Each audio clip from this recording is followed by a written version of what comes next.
What were some of those levers that you had to pull in order to go from 6 figures to 7 figures and eventually 8 figures? So for us, it really got to about finding people to bid work to. I set up this system as kind of slick.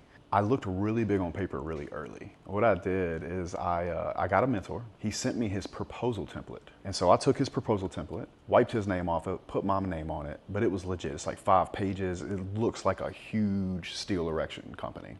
I did that, and then I hired somebody to make me a pre-qualification packet, which was really just a packet talking about our safety and all this other shit. But bro, we had like 4 guys. Then I'm like, okay, well, where are all these big GCs at? So I can leave the backyard building and go work in commercial work and do a 100,000 square foot building, a big one. Well, the architects invite the contractors to bid, and they had this form, and I knew about this. It's called a pre-job walk form. So I hired a girl. She would call the architect's office, say, hey, I'm with blah, blah, blah, Red Iron Construction.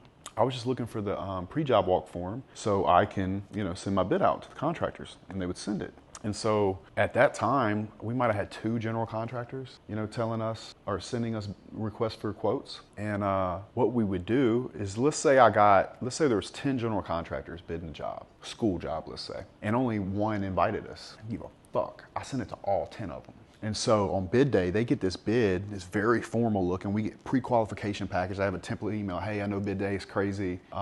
Just wanted to send you our quote on this job. Best of luck today. What would end up happening is either I would win the job somehow, or they didn't win the job, but I was now on their bidders list. So it got to this point where I had all these general contractors asking me to bid work. So I had to double down.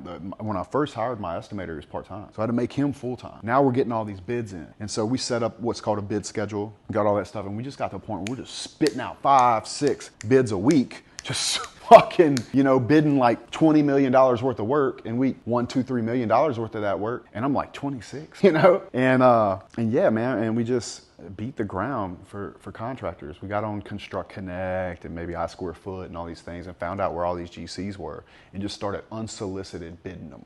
Like, I didn't give a fuck whether they'd get mad at me for bidding the job or not. Like, I sent it to them and they're like, well, they didn't have to send it.